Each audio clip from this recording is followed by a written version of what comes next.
Shalom dan puji Tuhan saudara atas kebaikan Tuhan kepada setiap kita, sehingga pagi ini kita boleh bangun dengan tubuh badan yang sehat, pikiran cergas dan semangat yang berkobar-kobar untuk bekerja dan mau melayani Tuhan. Saudara, untuk memulai renungan kita, mari kita tunduk kepala dan kita berdoa. Bapa di surga, terima kasih atas kebaikan Tuhan. Jaga kami sehingga pagi ini boleh bersama lagi di dalam dengar renungan pagi. Dalam nama Yesus kami berdoa. Amin. Saudara, pada pagi ini tajuk renungan kita ialah selalu baru setiap hari. Bagaimana? Firman Tuhan di dalam buku Ratapan 3 ayat 21 sehingga 22. Tak berkesudahan kasih setia Tuhan, tak habis-habisnya rahmatnya, selalu baru tiap pagi, besar kesetiaan. Saudara, kita lanjutkan dengan pembacaan firman Tuhan yang saya ambil dalam buku Ratapan pasal 3 ayat 21 sehingga 36. Jika kita membaca keseluruhannya ini merupakan keinginan Yeremia agar bangsa Israel tahu bahwa masih ada harapan.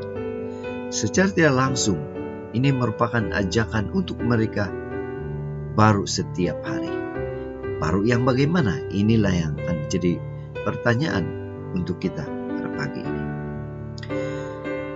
Saudara dan saudari yang dikasihi dalam Kristus, memuji Tuhan dalam keadaan yang menyenangkan, dalam keadaan yang senang, itu mudah.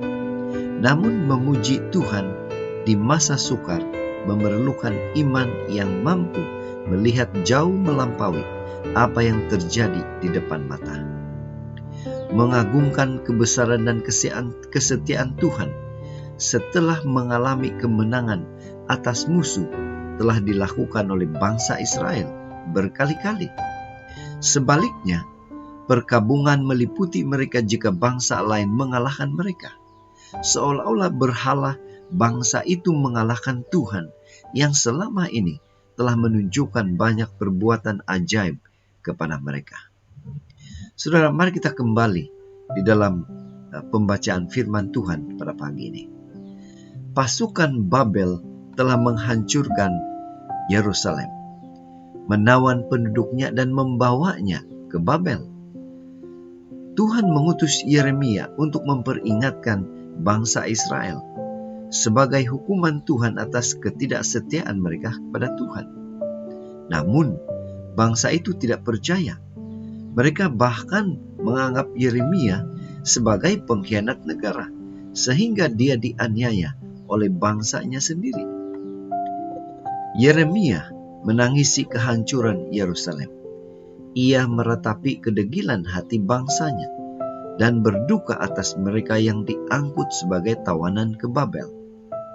Namun, iman Yeremia tetap bersinar. Dia tetap memelihara kebenaran di dalam hatinya. Dia mengenang kasih setia Tuhan yang telah terbukti di masa yang lalu. Tuhan selalu menunjukkan rahmat dan keampunannya yang selalu baru. Kebenaran itu menghibur Yeremia dan menguatkan imannya. Saudara, yang menjadi pertanyaan untuk kita ialah apa yang jadi aplikasi untuk kita secara pribadi? Apa yang kita boleh pelajari? Bagaimana dengan kita? Apakah kita merasa hidup baru setiap hari? Memasuki tahun 2020 ini, apakah ada hal-hal buruk yang menyertai langkah kita dari masa-masa sebelumnya atau sebelum ini? Kebenaran apa yang harus kita pegang supaya tetap dapat melihat tangan Tuhan berkarya dalam hidup kita? Saudara yang dikasihi dalam Kristus, jika masih ada hal-hal buruk yang coba menyertai langkah kita untuk terus maju, mari kita lepaskan bebanan itu dengan datang kepada Tuhan, sumber kelepasan. Mari kita pertahankan kebenaran yang Tuhan sudah berikan. Dengan penyertaan Tuhan agar kita hidup baru setiap hari. Itu sebabnya pada pagi ini, mari kita ingatkan diri kita sekali lagi, bahwa sekalipun kita tidak setia kepada Tuhan, Tuhan kita itu tetap setia. Tuhan rindu kita merasa hidup baru setiap hari. Inilah doa dan harapan kita, saudara. Inilah semangat yang kita mau sebenarnya. Mari kita merasai hidup baru setiap hari di dalam Tuhan. Jika iya, saudara, Tuhan pasti akan memberikan kemampuan. Tuhan pasti akan memberikan kekuatan kepada kita untuk memegang kebenaran Tuhan itu, supaya kita tetap hidup baru setiap hari di pandangan Tuhan. Mari tetap setia, tetap semangat, tetap positif. Tuhan memberkati kita semua. Mari kita berdoa. Bapa Surgawi, terima kasih karena Engkau hadir. Terima kasih karena membukakan hati dan pikiran kami, sehingga kami mengerti akan firman Tuhan pada pagi ini. Dalam nama Yesus kami berdoa. Amin.